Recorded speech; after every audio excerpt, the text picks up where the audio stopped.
part of the whole thing. I got medicated, so now it feels like I'm just misting the whole area in front of me with Vicks. Oh, the chapstick.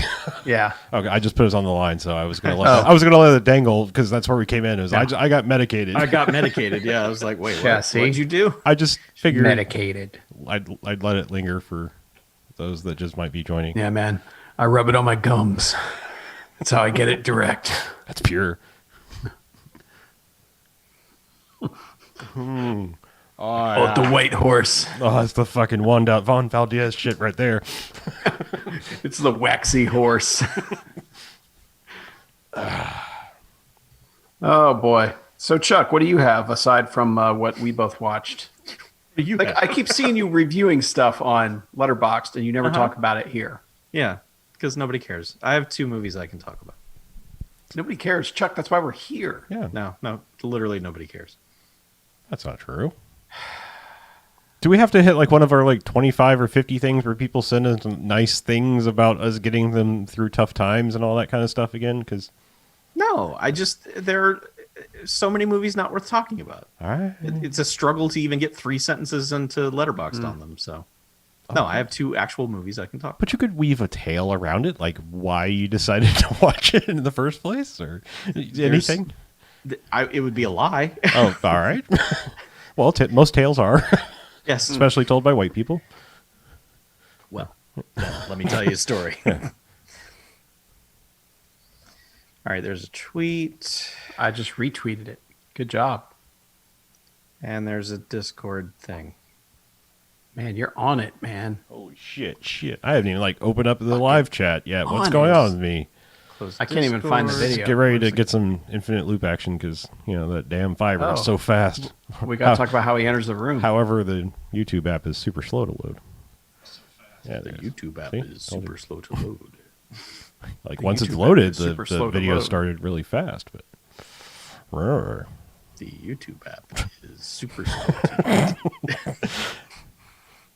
Yes, the larch. The YouTube app is... Hello, Robert. The YouTube is. I feel like that's one of those where it would be followed by another language. Oh, my I'm drinking on my movie beer technique. Drinking so people can see the label. Be like, Oh, right. I'm but drinking. making it still seem natural. I'm drinking that all natural Batman. Is that some of that bat water? Sweet, sweet vigilante justice. Still the go-to one that will always get me on Cards Against Humanity, which I guess we can't play anymore. Or something. I don't know. I can't keep up. I think that got canceled. Yeah, I don't know. Yeah. So, Yeah, apparently the writer's room is pretty shitty. yeah. But I mean, we had kind of moved on to Quiplash anyway. So, Yeah. Yeah, it was one of those where that card was like people knew that they could play that, and I would pretty much always pick it because the sweet, sweet vigilante justice. It's just a wonderful turn of phrase, even if it was written by assholes. yeah. Yeah.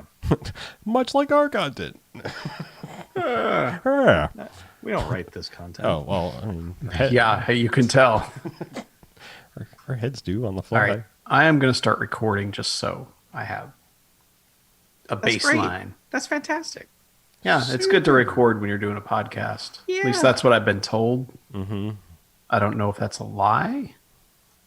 I believe those are the first words said on the terrible first episode of this here podcast. Oh. You really What's should- that? People should never go back and listen to that first episode. Ever. Yeah, it's technically the second episode, but Well, okay, the first one, the only one that exists. yeah. Well, It's you had a 5-minute recording of me just testing out the microphones, if I remember correctly. it was basically exactly backwards. It was one of those like, bush league moves. Yeah, you where see you in hit movies. record and it Yeah. stopped it, and Yeah. then when you hit stop, it started Yeah, recording. it's you recording your face. Like, what does this button do? Okay, I think I got it now. And then, all right, and go. Click, and it shuts off. That was us. Yep. Them's were the days. It's hard to believe that was like 11 years ago. It's another world, man. That was like last July. Yeah. For real. All right. Let's do this thing. Are you recording, Harlow? Aye. You have 8 minutes and 30 seconds of gold on my I side. love it. I'm only at 127, man. I never tweeted the tweets or anything. Let me do that because You should RT them. Twitter's super important, and It's not going to matter. it's gonna build our brand or something. We should. Yeah, we should think about doing that at some point. We should maybe build our brand. Yeah, we'll get on that. All right, now it's been done. Now we can do this.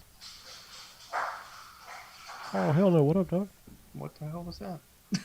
That was something in the house. Hang on. That sounded bad. Well, I mean, sound like a dog. Everything all right?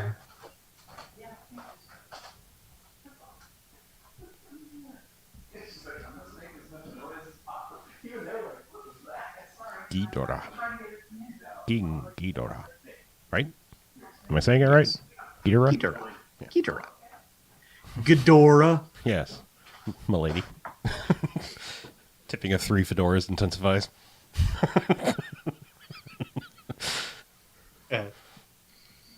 Kona. Why are you being an asshole?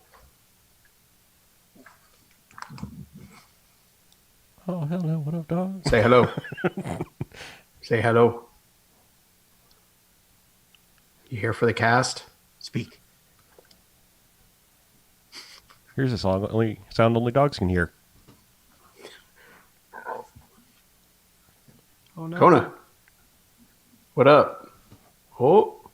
Hey, dog. She's like, wait, what is that? What the hell? I don't know if I like this. I see teeth. That's aggression. Yeah. Yeah. Don't look directly into her eyes.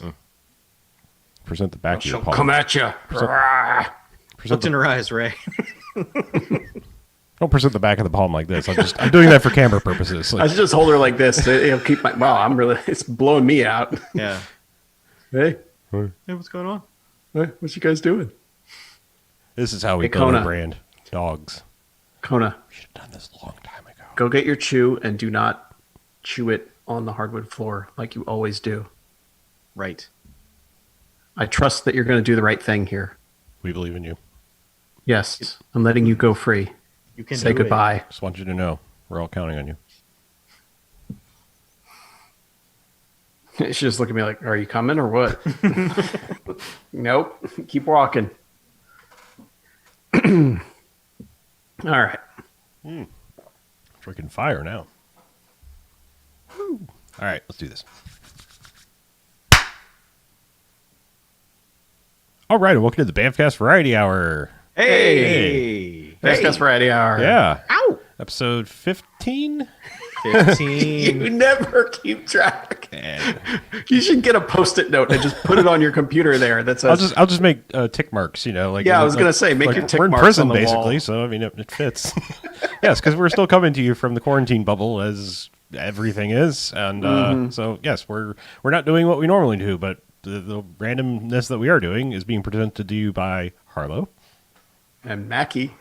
And Chuck. Yeah, Yeah, us. yeah, just a randomness. We're not doing our normal show, but we want to give you content and tell you what we've been watching. Sometimes playing, sometimes you get full episodes of no quarters. Crazy stuff happens. We don't know. You never know. Yeah. Yeah. Yeah, but we did give a soft assignment of a homework movie again this week. I don't think it was kind of like it wasn't like a new hotness. It was like something we'd all seen, but we Yeah, were hearkening. we were in Arnold mode thanks to BJ. So. Yeah, well, he was talking. Yeah, he was talking about Total Recall, and did he? Yeah, he did actually just watch this too, didn't he? So he would have been like Within double. the last few weeks, yeah. So Yeah. we decided, good as time as any, to watch Commando again. So Yeah. Dude, 2/3 Commando. of us have. I mean, Chuck has seen it, but just not recently, right? Yeah. Yeah. Yes. Yeah. So- And it had been a good. Honestly, I think it might have been 30 years since I've seen Commando. Yeah, definitely. I mean, not that long. Because I'm for sure me, the last but- time I saw it was VHS. Oh no, I've definitely seen it in the DVD Blu-ray era since. Yeah. I'm just it's weird because for some reason that's not one that like comes up in my Arnold rotation. It's going to now, I think. Because, Yeah, I mean, I have a very serious question. okay. Is this the most Bamfcast movie ever? It's kind of like the most action movie thing ever. Like, I don't think it's the best action movie, even the best Arnold movie, because I still think that's Predator. But Yeah. I mean, there's something to be said about this one having more than just jungle as a location. Like, this is globe trotting. Like, oh, now we're in this place and it's probably going to blow up, and now we're in this place and it may blow up too. So it's that level of like, well, we're not going to just blow up the jungle. I mean, there is a pretty good explosion at the end, but it's not like it's explosion Yeah, but palooza he, in like- Predator. Dude, he murders a battalion of dudes on his own Yeah. while dispensing one-liners. Yeah. I mean, this kind of is this kind of is the movie that so many other movies want to be, really. Yeah. And the crazy thing is like, watching this movie, you can't help but realize that like these people in 1983, 4 or whatever set out to make 85. Well, no, I'm saying in making Yeah. it, they sometime in 83, 84, they were like, had the idea to make a Kung Fury. Basically, they knew what they were doing. Like, they were like, we are going to make something that is just everything ludicrous and everything we've always wanted to see in an action movie. And the difference is like they just earnestly did it and didn't wink at the camera. And like that's the thing about this movie is like, I would say this is not only just like a prime example of a Bamfcast movie, it's like it's a prime example of like what every spoof movie should try to be, which is also a good movie, and not just like a whole like like your whole action and everything can't be predicated on like crazy, right? And that's what things don't get anymore. Yeah, I'd say the only. I mean, I think it's self-aware, and I think the only thing that really tips its hand towards that is Dawn Chong's commentary throughout. Yeah. Yeah. Where she's like the machismo, they eat too much red meat, all that kind of like commentary during the fights and stuff. But I mean, during that, the other thing that made us decide to watch this was, several weeks back, we talked about that In Search of the Last Action Heroes documentary. And I mean, I believe they interviewed Mark Lester or the writer. I don't know if he was writer / director, but You would remember the writer because it was Jeff Loeb. oh, that same Jeff Loeb? Yep. No way. Yeah, you used a different pseudonym, but it was Jeff Loeb. Okay. Like, But yes, like Ultimates 3, the worst comic yeah, book it's thing like ever. I retroactively forgive him for Ultimates 3 just because Commando exists. I mean, I can't always hate I mean, he also wrote like The Long Halloween, which is awesome too. I mean, Yeah, it's like, that's true. he made good things. It's just somewhere along the line it broke. And yeah, but yeah, whatever in that So it would documentary. have been Mark Lester, most likely. Probably, I think, getting interviewed for that. But yeah, I mean, he just was like, we knew what Well, we were making. Die Hard guy was co-writer on it too. Oh, Steven D'Souza. Yeah. D'Souza. I think that might have So been where it he was definitely in that. Yeah, because he basically said, like, we knew what we were making. The first scene you see him, he's walking out carrying a tree. Like, a ridiculously large, it's not an entire tree, but it's he rips a phone booth out of the wall and picks it up with a man in it. yes, I'm just saying, like, that's they were like, from the onset, it was like, he walks onto frame carrying a tree. We knew what the fuck we were making, like, and never knew, like, at never any point were we, like, grounded by reality or anything. Yeah. So I mean, it's just, that's what I'm saying. It's like they set out to what nowadays someone would try to make a Kung Fury or I know there are other examples, just like Samurai Cop 2, like what I'm saying, like we're going to make a self-aware bad thing, and it's just like, no, that doesn't work. That very rarely works. or you have to go with it like we are making a parody type thing, but also like we're going to make it the best fucking thing ever. Well, obviously the secret sauce is Arnold. Yes. Like, if you don't have an Arnold to sell the stupid one-liners, it doesn't work. And it comes off as stupid and cheesy. But because of Arnold, like, you buy all of it, It's like, they'll wake up my friend, he's dead tired. Just like all that sort of shit. It's like, it feels like anybody else says that stuff and you're like, oh, fuck you.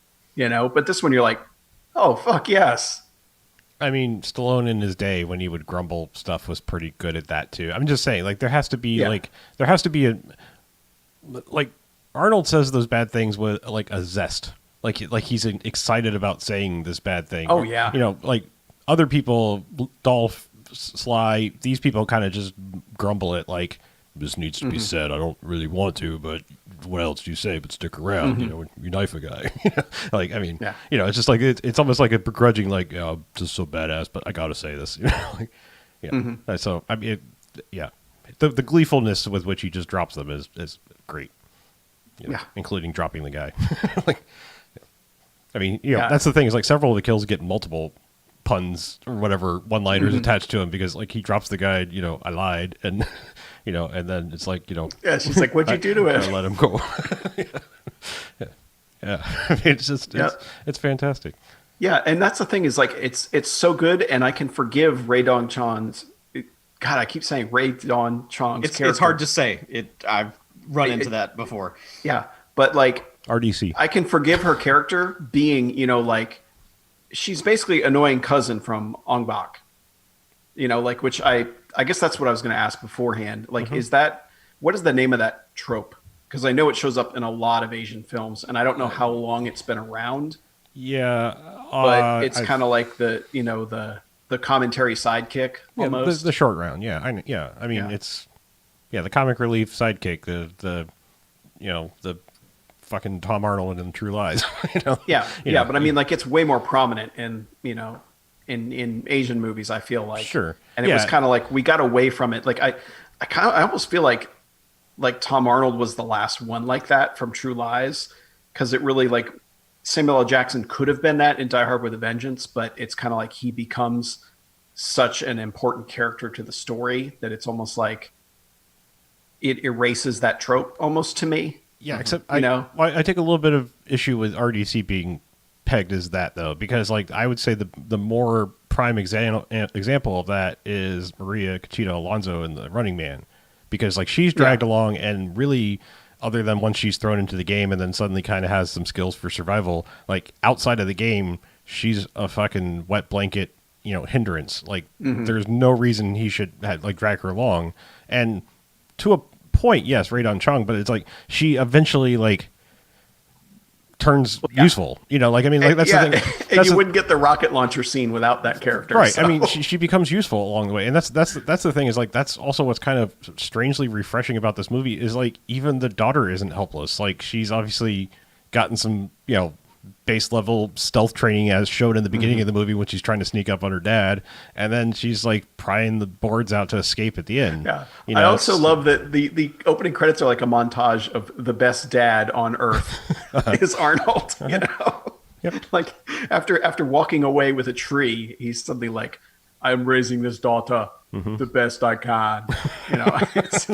It's so good. And then literally raises her at one point, just puts her up on her shoulders. So, yeah.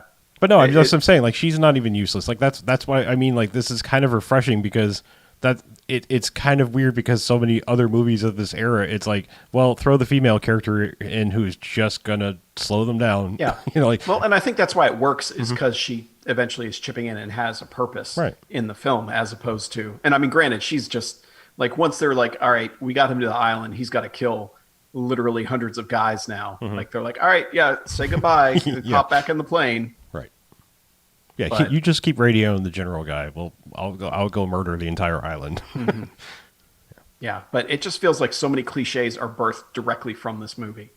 Yeah. And it's a lot of times you watch like the early stuff that influenced so many other things, and you're like, that was good, but everyone kind of figured it out. It's like, no, they figured it out the first time. Like they fucking figured all this out. And it's just amazing to me too that this and First Blood Part 2 came out within a few months of each other. It's like, holy shit, man. Yeah. Like, I mean, like, was that already the pinnacle of one-man army movies, like that year? And then it was like, and then everyone else is just chasing that dragon that they're never going to catch. Yeah, because I think did you post it? Did you post it in Discord, or was it just in our private channel where you're just like, everyone should teach the last 20 minutes of this movie? Yeah. Well, I believe the finale sequence from the time he gets on the island. Yes. But I mean, I actually was specifically saying, like, the moment, like, he kills the bad guy, grabs his daughter and walks out, like that moment of like triumph thing through the end is fucking great. Like, I mean, I'm all in favor of the Die Hard, like all the cop cars coming in thing, and this is kind of that, but with one military chopper and a bunch of useless military dudes, because like he's like, leave anything for us? He's like, yeah, some bodies. Like, So good. I'm It's just saying, so like, fucking it's good. just like that from that fucking moment on, and then it's just like, yeah, you'll be back until the next time, and no chance, and then just fucking like peace off into the plane. Which also Takes his daughter and his new woman and hops in a plane and leaves. I love it. Like, she just goes right in for the hug. Like, she's never laid eyes on young Alyssa Milano, and it's just like, come in for the hug, and it's like, stranger She danger. risked her life to save this girl. She doesn't. Did he like? At what point did he say? Did he like on the way down? He's like, listen, there's a lady at the plane. She was very helpful. She's gonna be your new mommy now. So like, be good. Like it's just it's. I was Her like, name is Ray Don Chong, but she does not look Chinese or Asian or at all or like anything. just call her mom. Like it's Ray Don mom. Great Don Mom. Yeah. Yeah. But I just like there's no point where that conversation happened. It's clearly just like, hey, we're here on set, and I'm gonna hug you because we're probably ending the movie shot. Because it's like they're just too happy to see each other for never having met. And like I said, I don't want to be a nitpicky type of thing because this is a great fucking movie, and it's a 5-star action movie, type of thing. So, but there's a couple shots where like the seams show, like they're when he's pushing the dead Jeep down the mountain in the very beginning, like you can see the safety cable like very clearly, and then like the explosion at the end, like, man, like you're gonna set up a giant fucking explosion like that and you can't get any better dummies and stuff to set up in front of it because it's just like it's not great. Like throw a couple animatronics in there, just like have something wiggle. Like that other movie we were talking about where it's just like, dude, I can't believe they like made the corpse wiggle. Like it just adds that layer of realism. And it's just like that is just such a like look at this set and the nuclear test dummies that are in front of it because it's just like it cuts from like a live action shot to just the like worst dummy placement setup thing ever. But it's still a glorious explosion, and obviously you can't put people that close to it, but. I'm just saying there are things in it that like I'm sure Mark Lester is like looking back like, damn it, like fuck, just fix that one little thing and I'd have a perfect fucking movie. Like where's the special edition? Let's do it, Commando.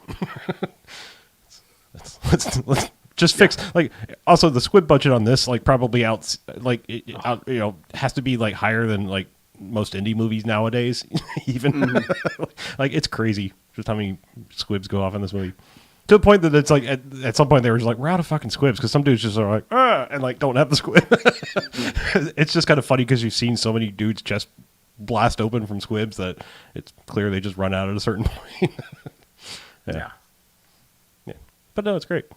And I seriously like thought about jumping on. I don't know if it'd be Etsy. I don't know where one goes to find a chainmail tank top like Vernon Wells wears in this movie, but like well you have to get like it's not just a chainmail vest because I'm not rocking that. You have to have like the tactical shirt on underneath it, chainmail vest on top of it, and it's a good look. Well, that's the thing. Apparently, it was Wings Hauser, and they fired him on day one, and then brought in Vernon Wells, and they're like, Vernon's got a spare tire, but we don't have the time to remake the chainmail, so just put it on, Vern. Oh, so it was just to be chainmail only? Is that what we're saying?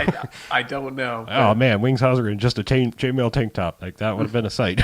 I don't know if I'm saying it's a good sight, but it would have been a sight. It would have been something. Yeah, but I do love that movie just goes right from the start. It's like it starts with a murder. It's like, all right, here we go. Garbage day. Yeah, because that's how it starts. Roll up in a garbage truck and murder some dude. And then just. Bennett's great. I wanted more of Bennett throughout because it's like he shows up, but he doesn't really get to really do anything until that last like 10 minutes. Yeah, but it's so good. I like, however, whoever was talking about Commando in that documentary when they were talking about his character, it was like basically the bad guy of this movie is in love with Arnold. Yeah. Oh yeah. And that's unique. Yeah. Oh, my last weird observation is Alyssa Milano and Natalie Portman at the same age cry exactly the same. Because I recently rewatched The Professional, and I was just like, when she started crying at one of the things, I was like, holy shit, that's like the same weird fake cry thing. Anyway. Yeah. Same teacher, bro. Yeah, probably. So here's how you cry. Yeah. But yeah, like Commando holds up 100%. Like 5 jocks, 5 stars, whatever you want to do it. It's like someone made a movie for me. Yep. Yeah, I've been fighting this weird internal problem here recently because like now that we have like the Bamfcast rating system, it's like it's messing with my normal how I would rate movies. So that's why I've like kind of not been doing it on Letterboxd, because I'm like, I don't know. Like, to me, like in true actual film ratings, like I still probably wouldn't give 5 stars to Commando, if that sounds weird. Like, to me, like, I would. I know, like it's 100%. It's a weird I fucking would. thing, because like in my mind, like I've treated a 5-star movie rating, like true film rating system, as like it has to have changed my fucking life. Like I mean, like I have to be like affected by it like deeply, and like that's the only thing that like garners a 5-star rating. It's weird. Like that's why so many of my things I'm like, I fucking love this, but it's 4.5 stars. like it's just it's great, but next day I didn't think about it too much. You know, like, I don't know. It's a weird thing I'm going through. Just thought I'd share. No, it's fine. I mean, it's like early on in the Bamfcast where like nothing else can be 5 jocks because it's not robot jocks. Yep. And me, I just like, I don't know. I guess I've been doing it long enough, putting ratings for both, like a quote unquote real rating and then a Bamfcast rating for so many things that I put into Letterboxd that I can kind of like compartmentalize them differently. Sure. And it's not like anyone's really actually judging it.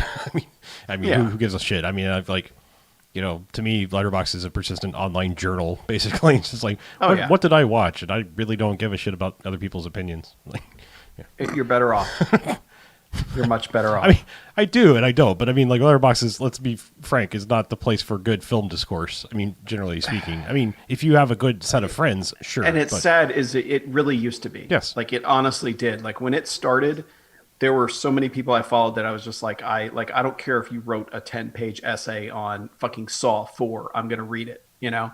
And now it's like, you know, someone to review Children of Men be like, it's no Saw 4, sucks, 1.5 stars. You know, you're like, what the fuck?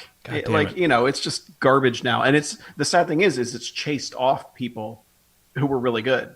Yeah. You know, like Mary Conti was one of my favorite writers there, and she's just gone now, like just dropped off the face of the earth. Like I don't even think post to Twitter anymore. I don't even know. Like it's like one of those things where it's like, man, I wish that person had like gone somewhere and said, hey, I write here now, and I go, okay, I will read that now. Yeah. But you know, but I guess that's the way of all social media things. You know, Facebook was fun in the beginning, and now it's like hate speech central. You know, it's like, fuck, man, like I didn't realize I knew so many stupid people, you know. And Twitter has just become that too, where it's like it's so politicized that it's garbage. And Letterboxd has been kind of like, in a weird way, it's almost what Twitter used to be, where it's like, here's a joke about this thing, haha, and then that's it. Yeah, it's you know, basically whereas weird Twitter now. the sad thing is it's replaced Yeah. all that, just like Twitter replaced blogs, so to speak, where, you know, blogs people would write fun stories and, you know, actually have long form things. And now it's like, nah, I'll just do a tweet like, okay. And it's, you know, just finish But yeah, the brew, you've got the right hashtag idea. life goals.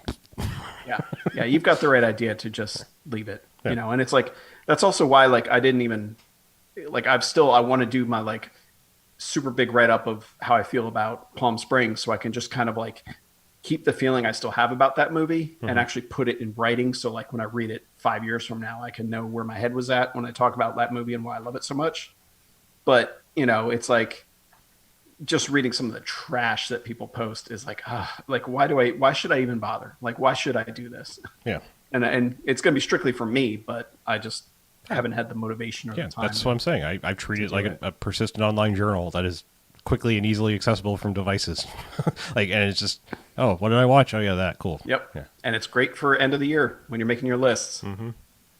Yeah. Speaking of which, because I don't want to start being known as like the Palm Springs cast, but I did watch it again, and I don't mean this the wrong way, believe me, because I still really like the movie, but like I don't think I really gleaned anything more from it on second viewing. And I don't know if it's just like I went in so weirdly keenly aware of everything the first time, because like the little touches, like knocking the wedding couple off the cake in the birthday thing, like I totally got that the first time.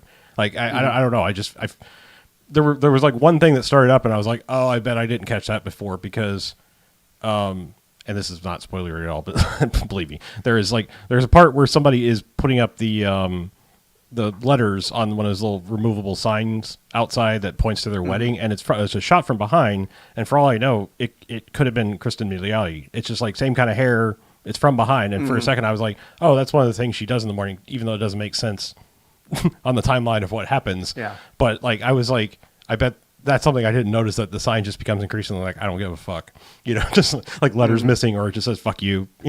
I slept with your fiance. I don't know. I was just like expecting, like, maybe I didn't notice that, like, it was her and she was fucking with the sign the whole time or something. Yeah. I don't know. Anyway, but yeah, I still like it. Don't get me wrong. Like I said, it was one of those weird where I was like, I've said, like, I'm gonna really pay attention and try to catch these little like time loop fun things. well, I mean, like, not to get back too much into that one, but I think that one is so good to me because it can be just an easy breezy, fun comedy to watch. Yes. Or you can find all the depth that I've plumbed out of it so far. Like, Yeah. Like I said, I'm it's not saying not there's just a trifle, so to speak. Yeah. I think it's because like I knew so little about it going in that right as soon as like things were like, oh, this isn't just a rom-com, like when those events started happening, it was like my brain suddenly went into like hyper focus. I think just because I've seen so many movies that like that, like I'm now cluing myself in on wanting to pick up on the little changes between each iteration or whatever time travel thing, which might as well go ahead and segue into another movie, because we watched another time loop movie, or I think I already did. I tease it that I watched it last week and said I'd hold off? Yeah, you teased it last week. I don't think you said what it was, but I said let's hold off till I've watched it. Gotcha. And happy Death Day. Yes, I've watched both of them. You've only seen the first one, so we're only going to cover the first one. Yeah, I only saw the first one. Didn't get a chance to go into the second. We're going to cover the second one next week, maybe. Next week, yeah. Yeah, I mean, it's kind of funny that people are like, yeah, Palm Springs, that's really indebted to Groundhog Day. And it's like, no, this movie is like this is literally Groundhog Day crossed with Scream. Like, there's your elevator pitch. And but it fucking works. Like, that is a really fun movie. It's not a perfect movie. It's not terrific, but I really, that one really clicked with me as well. And man, they just hammer how horrible a person she is. That first run, like, as hard as they can possibly do it. Like, I don't think she does anything positive for anyone on that first day. Like, I think like literally everything she does is a piece of shit move. So it's almost like detention in a way, where it's like, all right, if you can survive this first 15 minutes, you're going to be okay for the rest of it.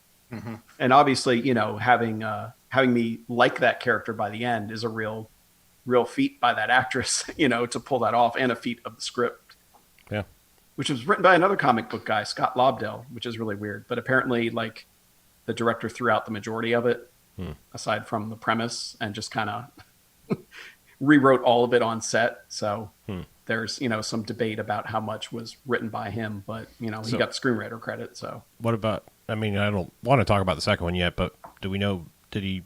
Director wrote the second one. Wrote and directed the second one? Okay. Yes. So, I mean... that's all him. No, I'm just curious. And I know you said you enjoyed the second one a lot more. Oh, immensely more. And I'm trying to think of like how to talk about this one now without talking about the second one, except I think I can. And here's the thing with me about the first one is I think that kind of maybe explains a lot, knowing there's rewrites, because I think maybe I'm digging the director's thing more, and whatever's left over wasn't really doing it for me. Like I was fine with the movie. And the crazy thing is, like, I was obviously just, oh yeah, this is totally Groundhog Day. Like, I mean, so much so, like, like it just everything about it, like every little like musical cue and thing that's going to happen, that in the order it is. I mean, it's so very Groundhog Day. And then it was kind of like already on thin ice, where I was maybe an old man mindset, where I was just like, guys, I kept waiting for them to deviate from the line, really, and do something different. And then, like, by the end, it's just like they actually just straight up reference Groundhog Day for comedic effect, I guess. And it just really rubbed me the wrong way. And I hate to be like one of those, like, this is the thing that broke the movie for me, but I was giving it a pass for being an homage, a very strict homage with the slasher, in it. And then, like I said, just like that little moment, and I was just like, fuck you. like to the point that I even actually texted Chuck and was like, if I'm mediocre on the first one, should I even watch the second one? Because, the horror movie drop-off quality thing. And thankfully he just said, you should watch it. It's a very different kind of movie. And that's all he said. And yeah. Did you review the second one, Chuck? I did, Or just the first one? You did? No, I did, yeah. I probably skipped it, honestly, because it's funny because I went to your video review of the first one, and it was stopped early on. Oh, okay. You were like, because I was like, I'm going to watch this. Yeah, I think it was one of those where I was like, I'm probably going to watch this, so I should probably just stop it now. So, yeah. And like I said, it's not to say that I disliked the first one. It just, there was a vibe throughout it that just kind of rubbed me the wrong way. And there's a lot of shitty people in that There's movie. a lot of shitty people, and I didn't fully make the. I mean, I wasn't like totally Team Tree by the end, Like I absolutely am by the second one. Spoilers, it has almost the whole same cast. I'm just that's not really spoilers. Yeah, I kind of figured. Yeah. And so, but yeah, it's just like it wasn't enough of a redemptive arc thing for me to just be like, yay, you. Like, it's kind of like, yeah, all right. Yeah. I really like, it's probably a little spoilery to say it, but I like that the movie doesn't end with the perfect day run. Yes. Like that suddenly you're like, oh, fuck, are you kidding me? Like they almost pull a Lord of the Rings where it's like, is this the end? Nope. And that stuff works for me. There's only one thing that really irks me script wise is that, they introduce the concept that this isn't infinite. She's gonna it's the injuries she's sustaining every time she dies are carrying over in a way. But then that gets dropped. It affects her that one day and then kind of never comes back. I think it just changed her mindset to be more careful. She couldn't be completely. Yeah, but I mean, she wakes up that one day and just collapses and is in the hospital. Right. Yeah. So I don't know if the hospital rejuvenated her, hey, give her a transfusion. Now she's good. But, it's kind of then it's treated as if none of those injuries happened. Yeah. So that's the only part that was a little bit that feels like it was, all right, we need to introduce a way that she can't just keep doing this forever. But they also have to, they also kind of disregard it after that, aside from, all right, yeah, here's the reason you don't want to die each day. And also the fact that she didn't just make it her mission to rip off the mask and find out who the person was. So he's doing all this investigation and all this stuff. And I'm like, just wait till he comes to kill you and then yank the mask off. I mean, if you're going to die, you can at least get that before it happens. But, this is why I don't write movies. But still, I think it's a lot of fun. There's a lot of really fun stuff in it. Yeah, I remember thinking it was a decent little slasher that had an extra, okay, you put the Groundhog Day on Scream. And it's one of those that doesn't suffer from being PG-13 either. Yeah. Normally you're like, oh, fuck, man, come on. But this one, they work with that well, And it's not just, it's the gore isn't the point, so to speak. Yeah. Yeah. And they use their one fuck really well too. So my weirdest, it's when she's in the cop car. My weirdest observation for this movie is the strange thing that I only think I became even more fixated on in the second movie is that if you take Tree and her roommate, I don't remember her name, and you merge them into one person, you'd have Katie Holmes. Tree has the most Katie Holmes eyes I've ever seen on someone that wasn't Katie Holmes, but her roommate is almost looks like her in every other way. It's the weirdest thing. I know that's weird, but it just every time they were together, I was just like, that's so fucking weird. I don't know. Sometimes I watch movies strangely. Closing one eye and then closing the other eye and then really fast camera doing one, it. camera Like, two. oh, camera, wow. Yeah.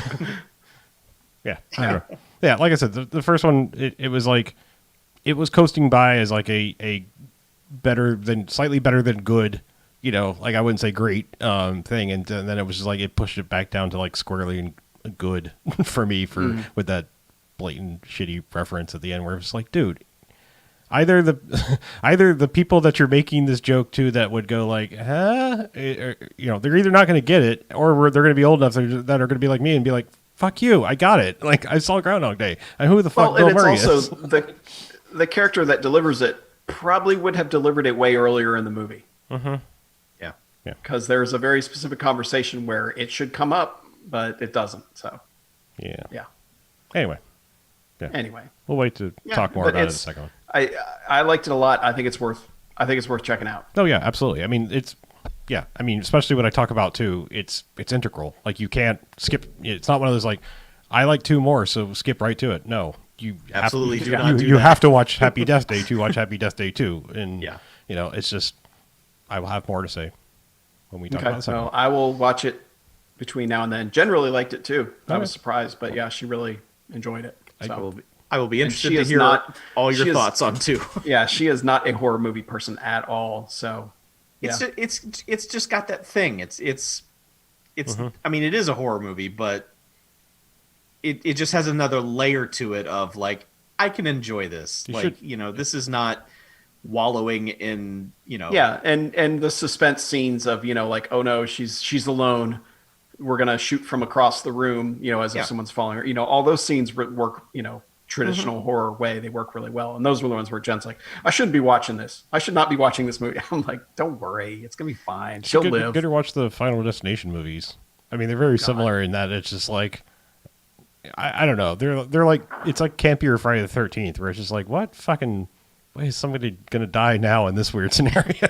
Like, Well, yeah. Well, I mean, those are very Friday the 13th. Oh. They're probably the biggest spiritual thing in that it's just like, it's all about the kills. Like, nobody cares about anything else that's happening. yeah, in I these mean, movies. there's enough of an interesting like mythology woven throughout. It's just like the Jason thing, where everyone every so often, like every 3 movies, they're like, I don't know, we should probably try to figure out what the fuck Jason is, and and like try to science this shit, and then they get murdered, and you're like, well, whatever, I don't know. But like Final Destination's kind of the same way, where it's like every so often they're like, what if we do this, and then you get beheaded by some weird shit. Yeah, I mean, that's Yeah, what my this movie favorite's is. still the guy working out with the with the arm press thing, and it explodes his head.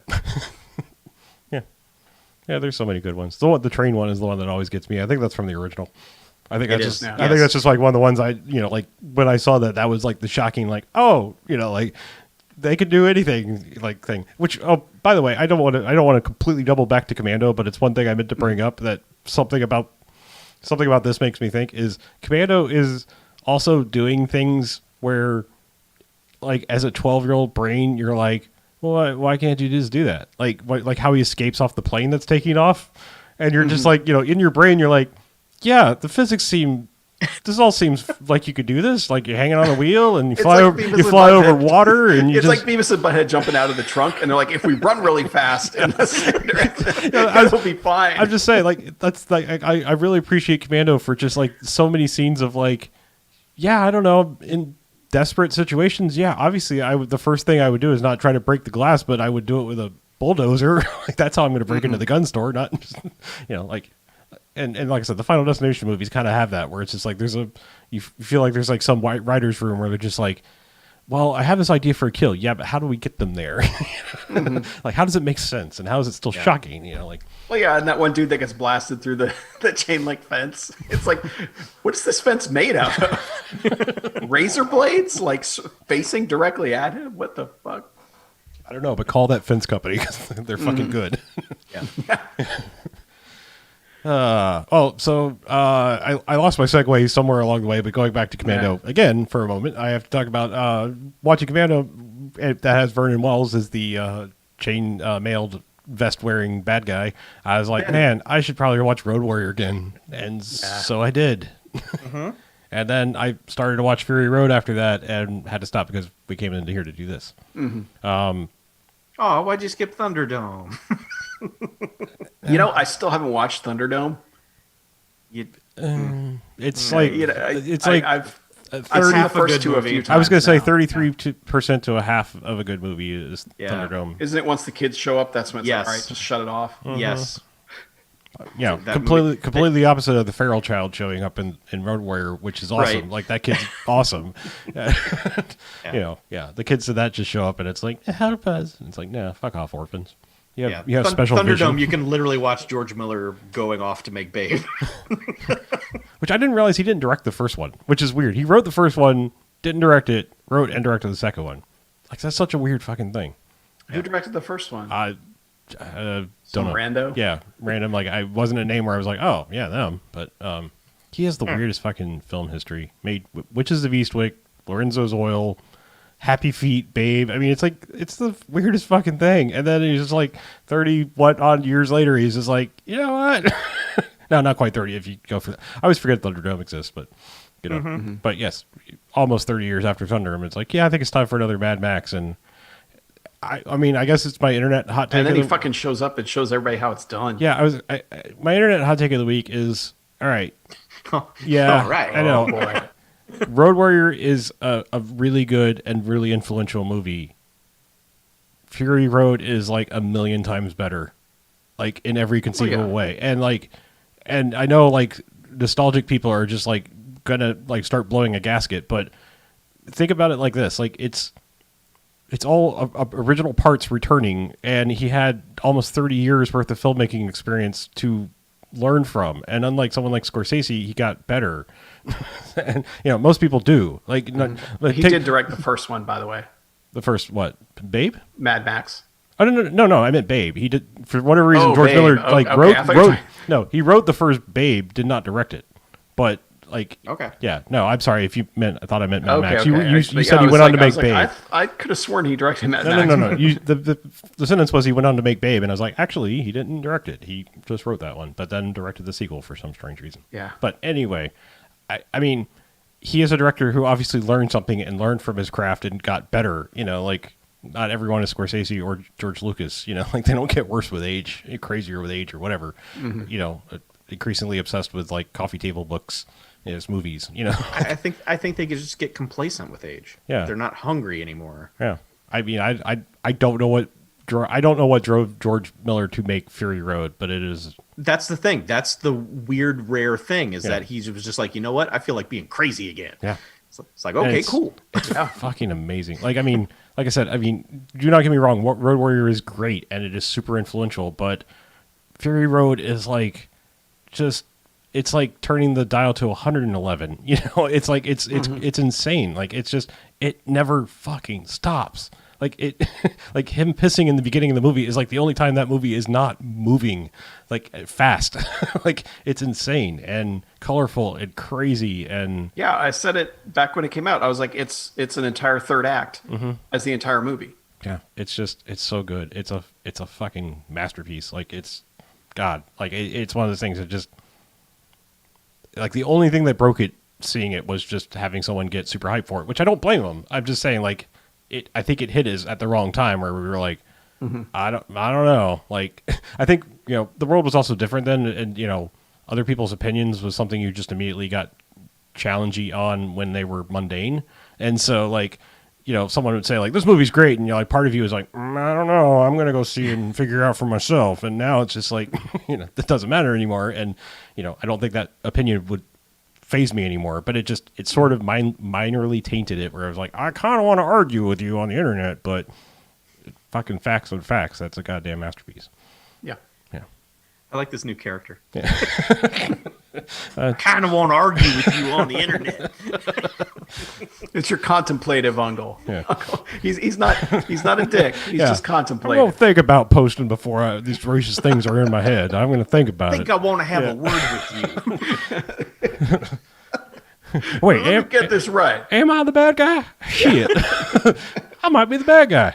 God Now, are dang. you saying Fury Road is better than Fast Five? Because I don't know if I agree with you there. Yeah, I mean, yeah, I can't say enough positive things about Fury Road. It's just so fucking good, and yeah, I don't know, like things people complain about, like people like. All right, I'm going to go ahead and pivot this into my other big announcement. I know other people have things, and I want to get my shit out of the way, and unfortunately I keep making really good segues. Okay. The thing about stepping on them. huh? Yeah, and then sometimes stepping on them.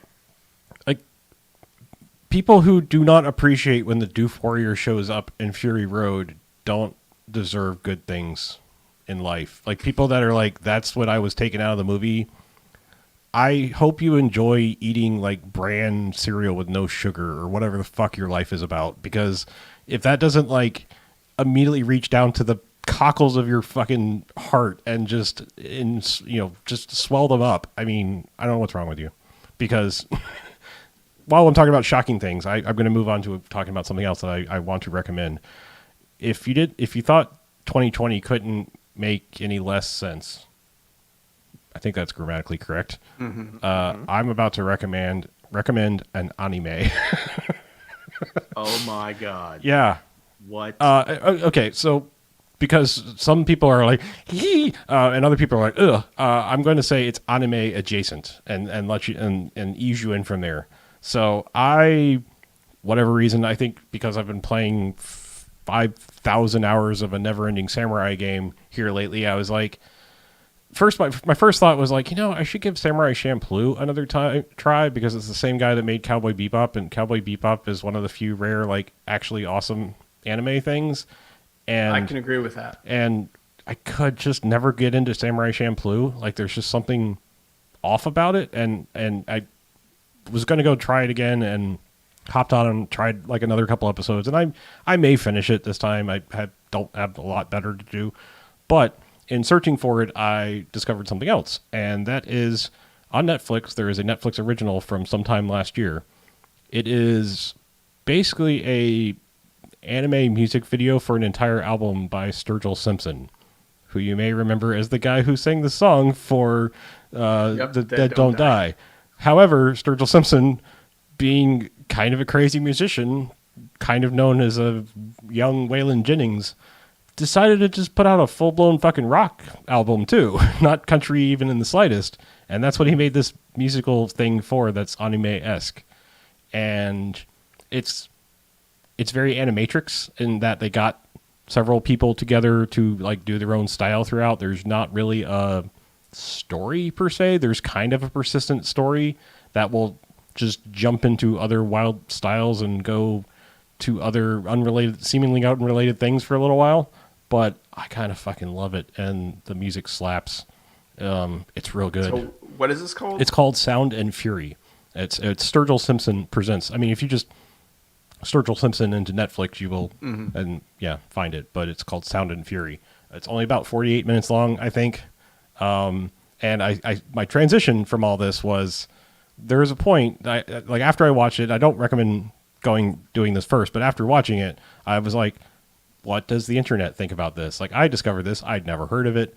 I fucking loved it. I like the album a lot. I've listened to it like 3 times outside the anime. And I was like, what does the internet think about this? I think people have opinions about anime related things online. So I started I hopped on. Do they? Well, I hopped on the IMDb because I was like curious. I was like, all right, I want to know who like did what animation sequence and what other things I might know them for. And yes, there were animatrix related people involved in putting this together. Like people that did that new Batman Ninja, all the way back to like people that were animation department people on like old 80s and 70s and 80s anime. Like people have been in it for a long time. And my favorite comments were all about the people that I was kind of with this until what is my favorite fucking section of the movie. And I was like, well, I know exactly where to draw the line here because you clearly don't get it. And if you can't, there's a section where most of this movie is being presented like, what is this post-apocalyptic weird thing with pulsating rock music kind of thing happening? And then just about like when something that resembles a story is about to happen, it cuts to this Terry Gilliam, the animator, not the increasingly assholic director, mixed with like Busby Berkeley Bollywood musical number, like where it's just like, we're going to take all the characters you were maybe coming to understand what their relationships are and just have them do this full out fucking crazy, almost Andy Warhol-esque dance thing to this fucking great song. And so many people were like, I don't know, I was kind of with it until that song happened and everyone just started dancing and I don't know, I didn't like it after that. and the other, Barney from The Simpsons just showed up to talk about it. Well, he's a big anime fan. So, my other favorite thing is fucking weebs talking about, I liked it, but the music was bad. It's Sturgill fucking Simpson. And besides Christian rock, there is no greater sin against music than the shit that is in anime. I mean, I'm not saying there can't be good music in anime, but what I've heard is a fucking atrocity towards music. I'm not saying it can't happen. I'm just saying it hasn't happened yet. No, I love like the jazz shit that's in like Cowboy Bebop. There are some of them that have like good composers, but like most of them have fucking shit intro songs, and like it's either like crazy J-pop or like this melodramatic like thing for the ending credits. I mean, they're just fucking abominations to music, and for your criticism of a great album by a talented musician to be the music is bad. I'm just like, go back to Weeb World where shit sucks in the musical department. Because holy God, man. I mean, I'm not saying you have to like this album or anything, but it's like, my God, like just where you're coming from. Like, I like the animation, but the music's bad. It's like, Jesus, like that's insane. Like, this is a talented dude. I don't know, but anyway, Sound and Fury.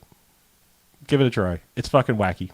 I mean, it's in SFW and all that weird stuff. I mean, there's some crazy, not like tentacle bullshit, gross anime stuff, but I mean, it's like there's violence and heads exploding and, you know, pastel or pasty covered nipples, not pastel nipples. I guess they are pastel nipples.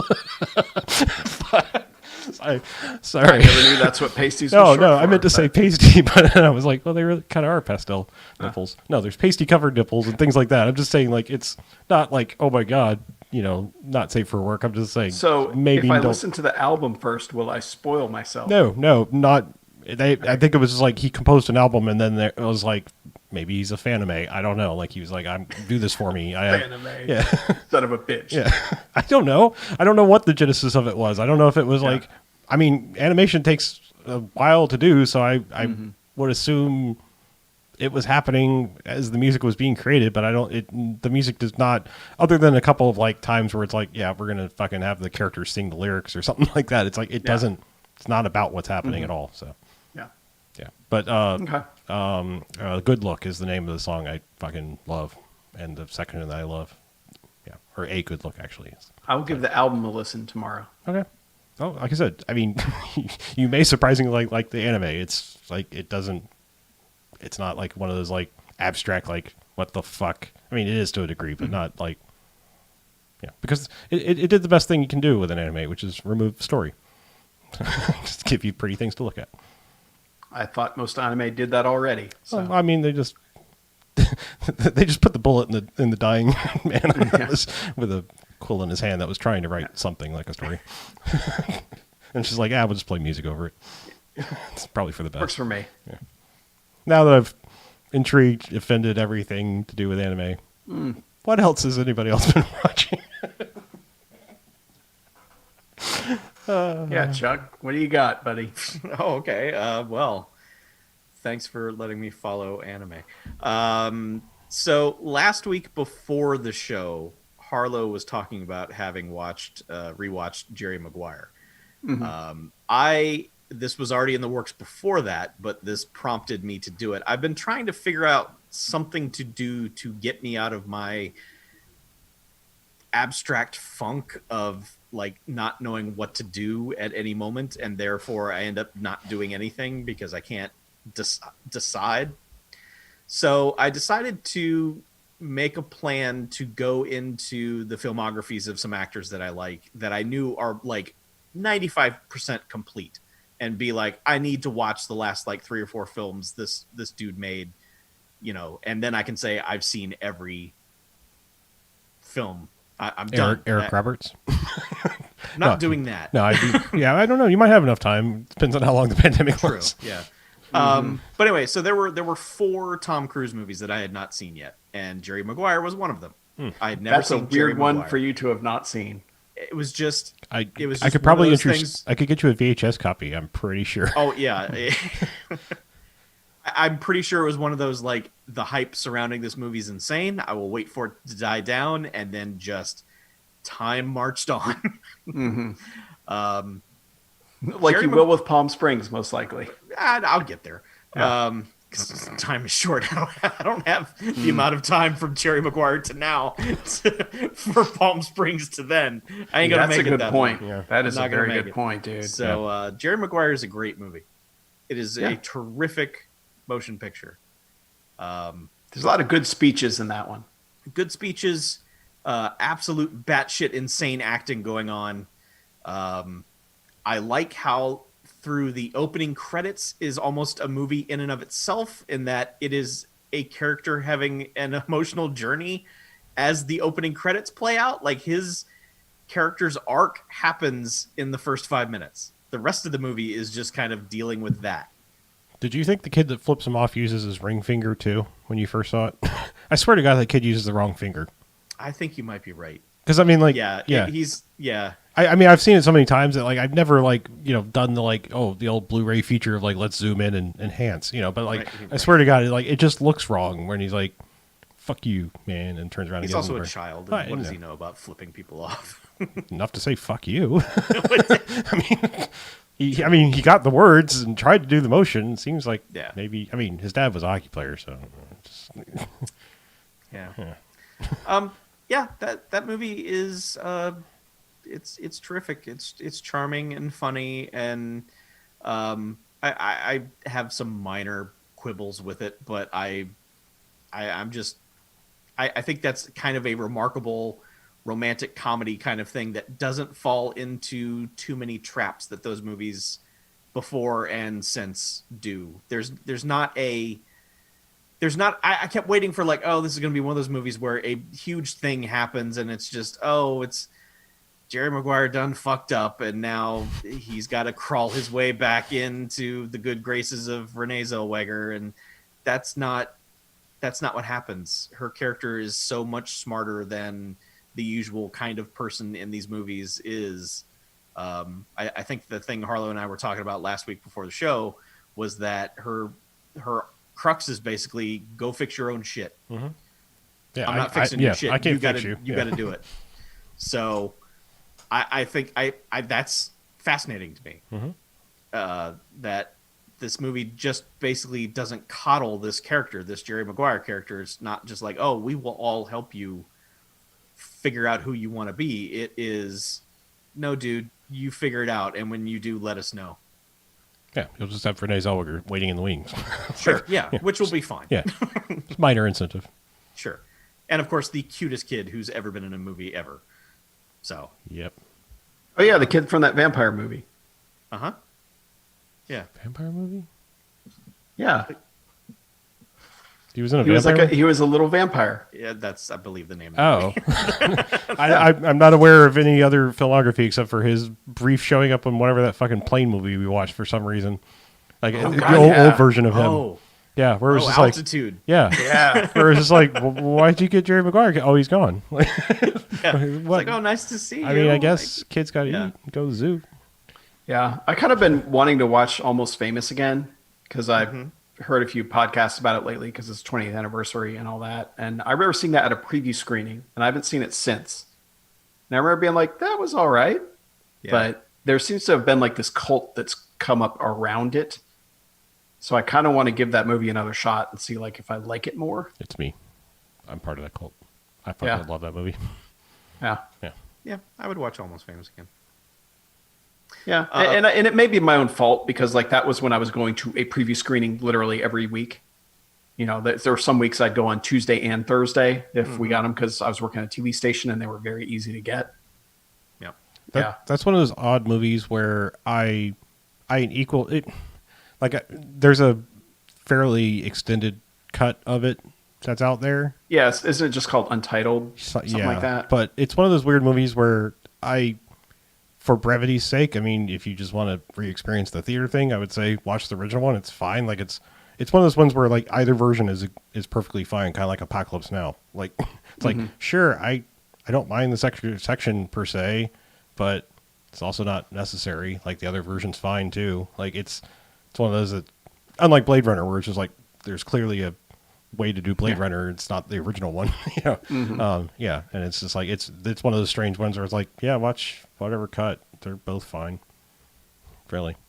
And I mean, I'm saying that as someone who like really likes the movie. Now, that thing you do, the fucking quote unquote director's cut, is a fucking abomination. Don't ever watch that.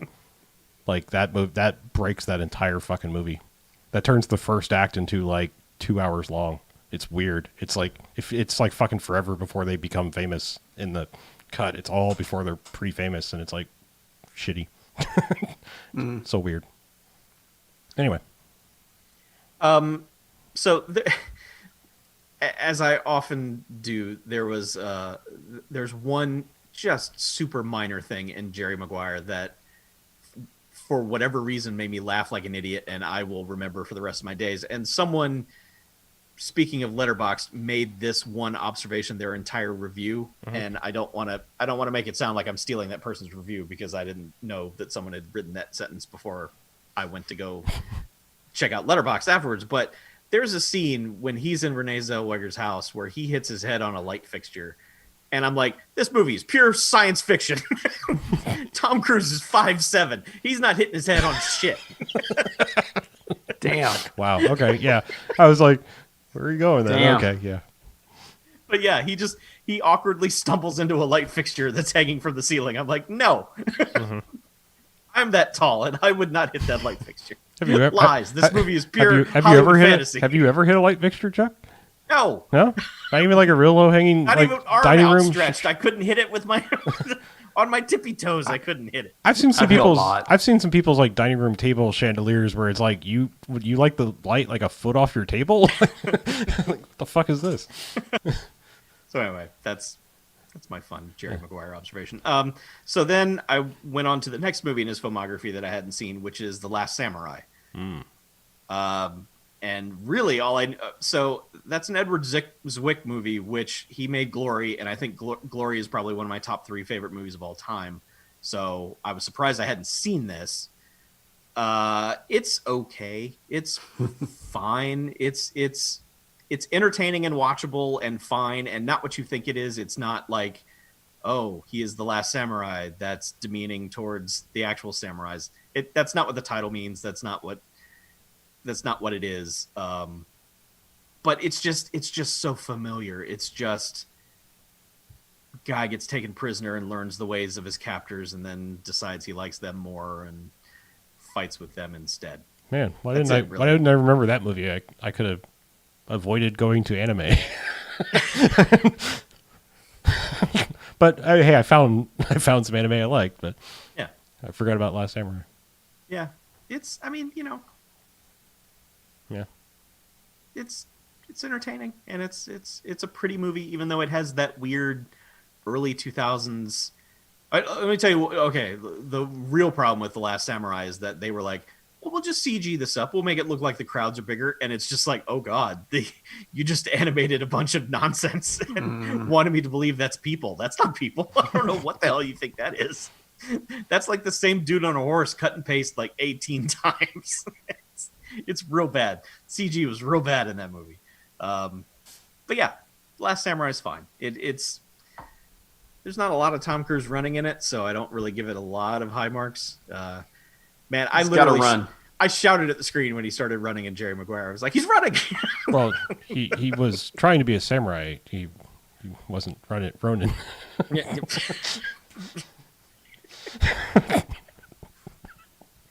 I get it. Yeah. Good Hey. job. Good, nice work. He done Ronin. He done running. Excellent. Yeah, I don't really have much to say about The Last Samurai. It was just, it's kind of one of those movies that just plays out and you're like, yeah, Okay. yeah. I mean, oh, sure. So that's all I got. I've got 2 left. I didn't get to them. So, oh, Harlow's gone.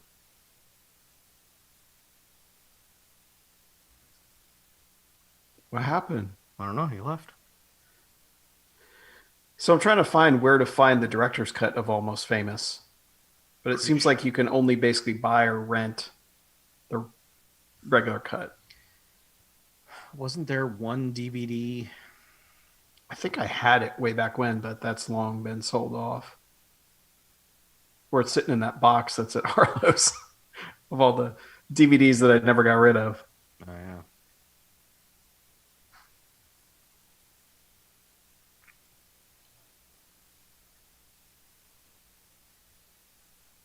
The bootleg edition. Bootleg cut.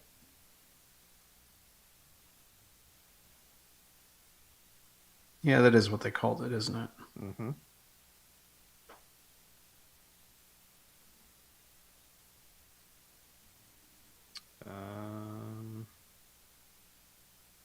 Yeah, looks like maybe just DVD.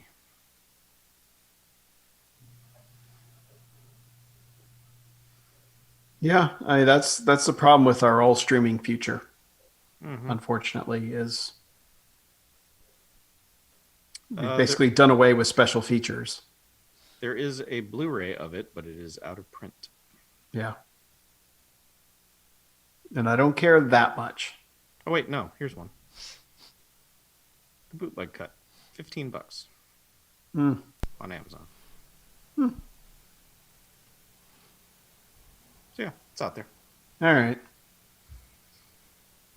Everything all right? Sorry, drink went down the wrong pipe. Oh no, you look like you almost died. No, just choky. I'm all right. I did watch a movie called The Choke. Really? Yeah. Was it related to the slap? Speaking of choking, I specifically looked up The Slap on Peacock when it came out. I was like, oh man, I'm gonna watch The Slap, and it's not on there. Oh no! Look at this revisionist history trying to get rid of the slap. They've erased The Slap. I love the that Australian parody. You ever see it? Of that? Oh, I think it was a YouTube video. It's like a recreation of a barbecue or whatever, and it's just like everyone. It just starts slapping everyone, like the dog, the kids. It's so good. It's so good. Well, wasn't the slap originally an Australian miniseries or whatever? Well, I think and the then they- incident was, but I think didn't they make it here? Or I don't know. Oh yeah, they made it I here. think ours was a remake of okay. like a limited. Yeah, it was like Australian with show. Zachary Quinto and I think Tandy Newton was in it too. It's like they got actual actors to do the slap. The Slap. Where did Tandy Newton go for like 10 years though? Like I swear I didn't see her for anything for like 10 years. I mean, Yeah, she was in Riddick and then she like showed up again. yeah. I was just Like what was it? Riddick and Trouble with Charlie, and then it was like gone. yeah. Yeah, I mean, I don't know if she was on a TV show at some point that I just wasn't, back in the days when there was like USA shows ran for 15 seasons and you never heard of them. She was Yeah, on there- Rizzoli and Isles. There was like some Crackle show she was on actually. Yeah, I mean, And then she like literally just like walked off and was like, "Hey, they cast me in Westwood, so I'll see you." And so they killed off her character like in the worst possible way they could kill her off. yeah. Yeah. So, anyway, Well, Just a What? long break. Or, no. Well, she. It's you look like you're deciding what to say. this filmography is weird. It's like, okay, after Riddick, it was Crash, and then The Pursuit of Happiness, and then Norbit, and then Rock and Rolla, and then W, and then she was in 14 episodes of ER, and then she was in that 2012 movie, was she? Okay. I mean, there was so much then going she- on. I don't and then remember. she was in a Tyler Perry movie, and then 8 episodes of The Slap. Okay. Yeah, the slap. So weird. What year That was was her big comeback. What year was Riddick? Slap? 2005. 2004. 4? 4. Yeah. Okay, it's newer than I thought it was. I don't know why. Yeah. Yeah, that's right, because I feel like Pitch Black was like 2000 or somewhere around. Yeah. You're right. Yep. And then Riddick was what, 2013 now? Yeah. It's weird. Such a weird series that they should have done more with, but I mean, I think I'm just like, please take any series that takes Vin Diesel away from Fast and Furious. Like make more Riddick. Like I will watch plenty more Triple X's. I love the third one. Like I love the over the topness of the third one. If they want to make more like that and it's a low rent Fast and Furious, I'm all about it. If it gets him out of Fast and Furious. Yeah. Anyway. So what was the choke, Chuck? Yeah, what is the joke? Oh, it's just a shitty horror movie. Okay. Aw. Is that the name of the killer? The No, choke? it's the name of the band. Oh, It's about a band called The Choke. that's a bad band name. It's dumb. Yeah, everything about it's bad. I'm not even gonna. I'm cutting all of this anyway. Ah. What of our hot Tandy Newton talk? I'll Yeah, work that in somehow. it's Tandy talk. Yeah. Wait, please welcome to my Tandy Talk. Yeah. Yeah. Thank you for coming. We're gonna write to you on our chiclet computers and I'm realizing You could play "I Want Candy" in the background, and we'll just say "Tandy" every time say "Candy" in the song. It'll be great. It'll be a new feature. I guarantee you there's a Radio Shack color computer fanzine out there called I Want Tandy. Oh man, it was 16 color. You know, it was a big deal. Yeah. I'm realizing I never saw the movie Choke either, like the Palahniuk adaptation with Sam Rockwell. I never did either. Yeah. For all the times I read Palahniuk books back in the day. Palahniuk. That's one of those names. I hate saying his name. It's Paula Nick. Yeah, I know. It's just two names. It's not. I think it's like Joe Manganiello. I don't know. I want to add 15 more syllables to it that don't exist when it's just Manganiello. Yeah. Yeah, I still think Survivor could have been an amazing movie from that book, but it's just time has passed for that. Yeah. I think Choke actually might be, weirdly taking it back to last week's conversation. I think somewhere in some box, or maybe stuck in a book, I may have Choke on DVD from in a Netflix sleeve that I forgot to return. Because I think it was one of those I was like, oh fuck, I lost the disc, and just did I lost the disc, charge me or whatever, and then found it, and then it was like, all right, well I guess I own Choke now, but never watched it. Okay, really stupid weird thing. Calling back to last week, Starship Troopers first DVD I ever got. I'm pretty sure Choke was the last DVD I ever got.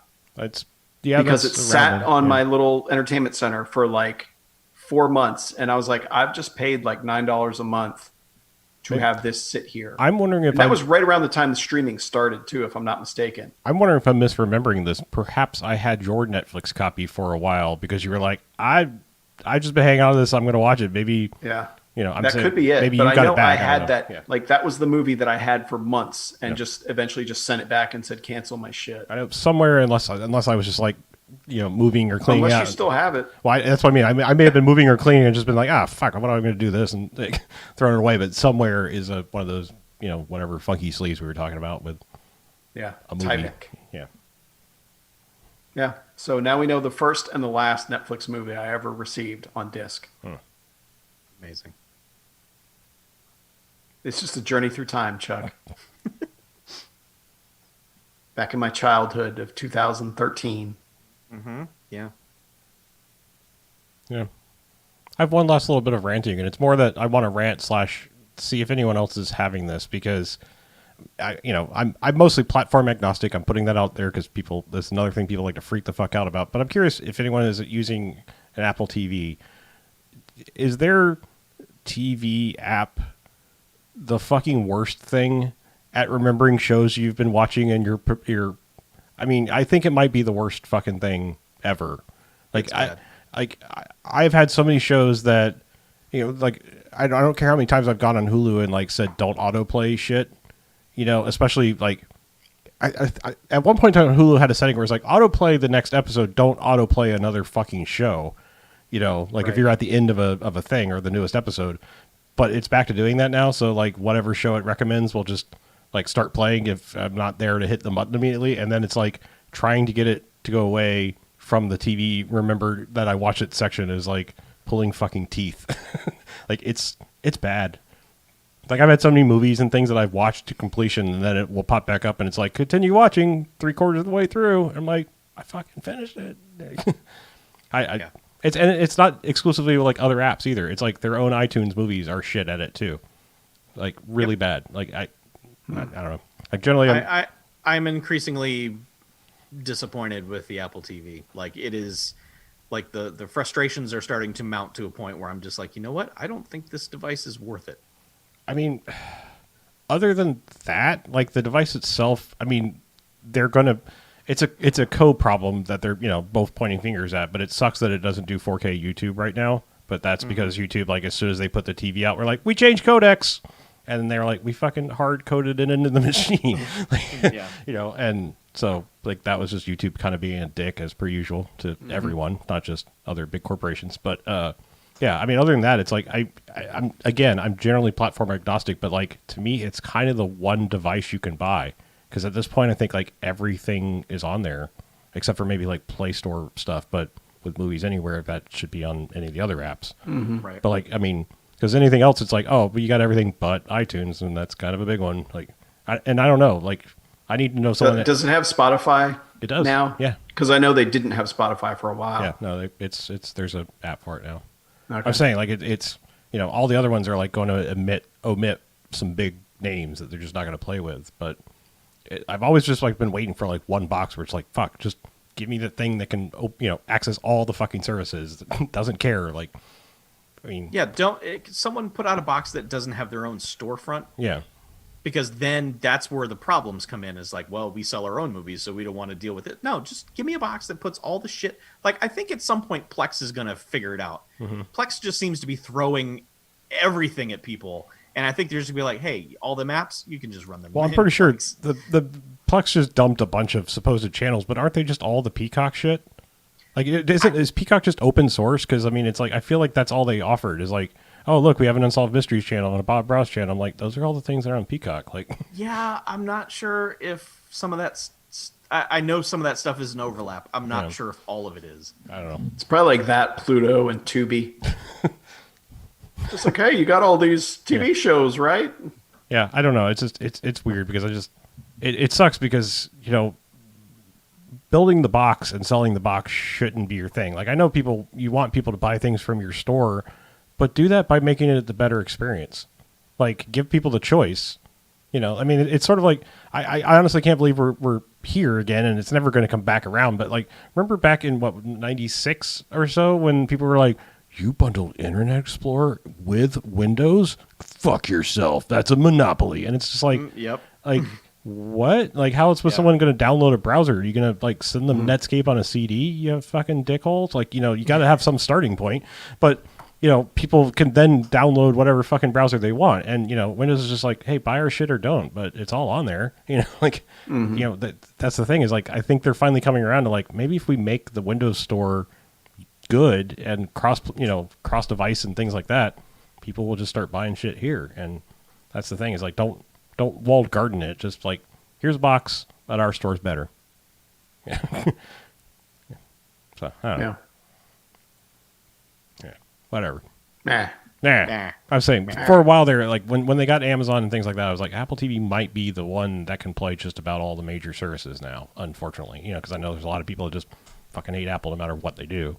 But like I want Roku to be able to get the other things, and that's the thing. Is like I don't know now that like there's an Apple TV app. I don't know if that like lets you get at your iTunes library or not, or if it's just for streaming their Apple TV channels. Like I honestly haven't booted that up, and like I said, I'm kind of curious as to the listeners, like what are you streaming on? Do you find any services that you can't play? Restrictiveness of like that. I mean, I'm not even getting into region lock shit. I'm just saying, like, what's your player of choice, and what app do you wish it had?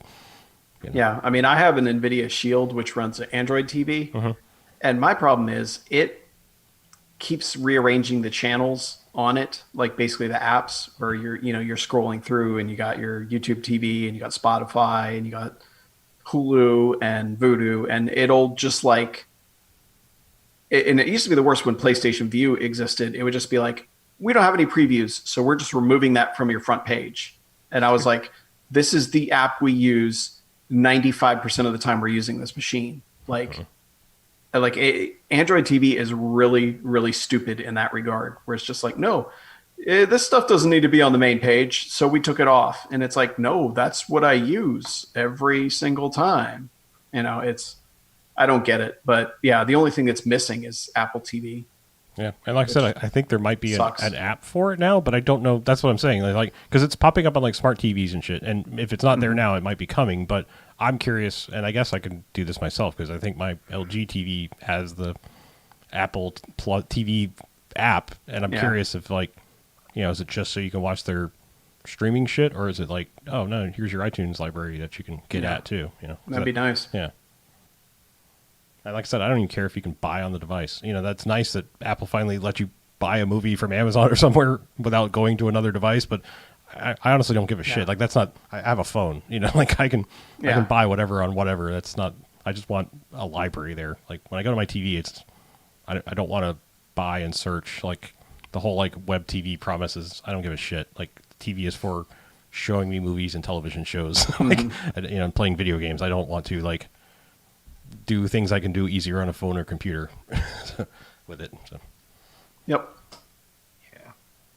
Anyway, that's a weird long rambling thing. But if you have an opinion on streaming devices, you could write us at bmf@bmfcast.com. That's 2 ats, but don't only use the second one. Or they could call us. Yeah. 910-5JOCKS-BMF, 910-556-9263.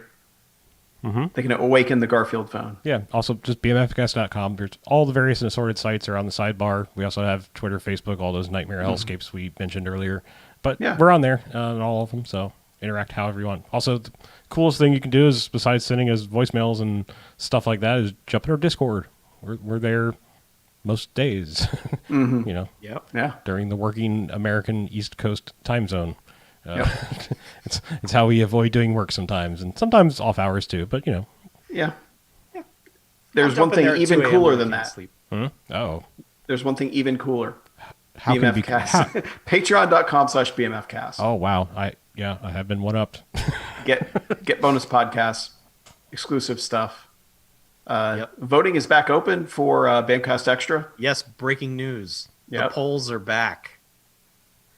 Oh boy, they're going to pick some good ones for you, aren't they? Man, Yeah. I see. Like, listen to the excitement these men No, have. I know. I meant like you were throwing that out there, like you were waiting for a crowd response, and I'm like, it's the internet, bro. Dub it in. Yeah. But yeah, no, it's very exciting. No, there's a guy listening to the podcast right now who's doing the Leo point at the screen thing, like, the voting. I'm going to vote. That's what I've been waiting for. There it is. The vote. I see them more Back like in. I see them more like the Jim Carrey and Bruce Almighty gif of just vote, vote, vote, vote. Yeah. Except that's not true. We don't get that many votes. No, please. You can vote for as many titles as you want. There's Yeah, you no can vote reason for all 5 and just fuck democracy if you Sure, want to. yeah. I mean, it's fine. Yeah. I mean, Maybe don't do it that. does fuck democracy because that just means we pick one, and Hey, then we're back to the oligarchy that Chuck and I enjoy.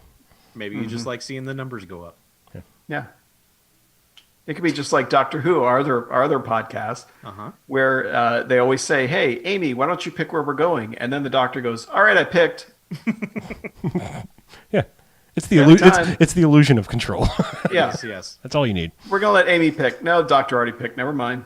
Yeah. No, ours are- Fuck, there's vampires here. What did we do wrong? Yeah, well, you didn't let Amy pick. That's your problem. Yeah.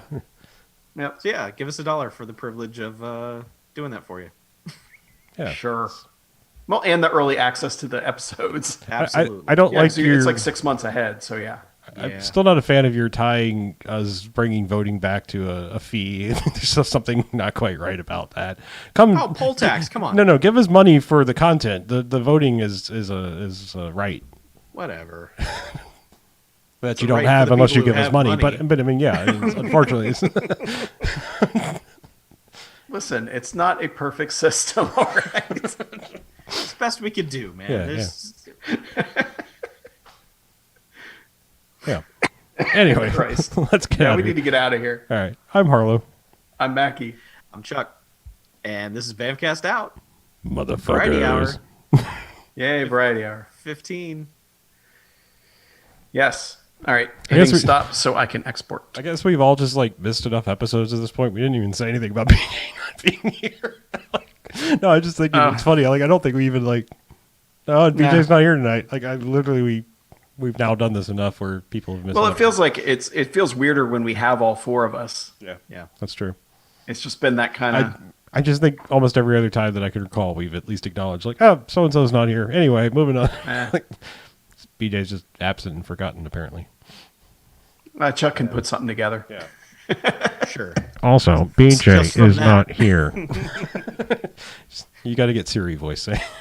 It's weird. We mentioned BJ isn't here tonight. But joining us is Stephen Hawking from the grave. R.I.P. In peace. In peace. All right. Hey, look, you deleted the other stuff out. I did, yes. Sweet. Send me new things. Don't show this when exporting audio.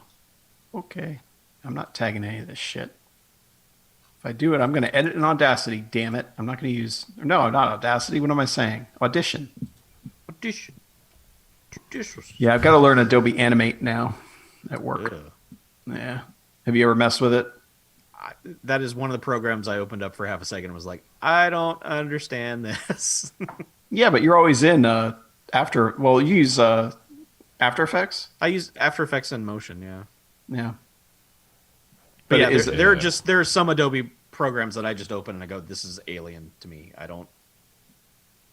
That's how Audition was first time I opened it. I was like, oh my God, I don't know how to get anywhere. And it's been so long now that I probably, if I opened it up, I'd be like, oh, fuck me. Yeah.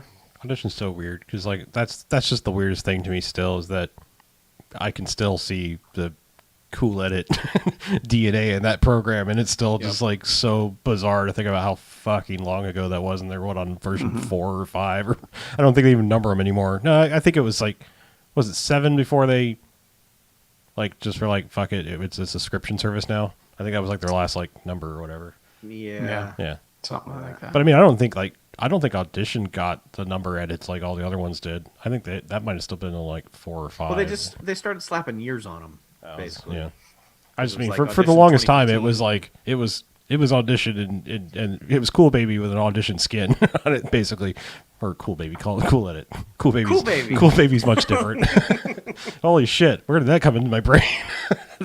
Well, there used to be an old HTML editor called Hot Metal. No, I was literally the fucking Cool Baby popped in my head. That shitty rip-off Game Boy thing. Oh God, with yeah. the best name that Chuck got from Banggood or whatever.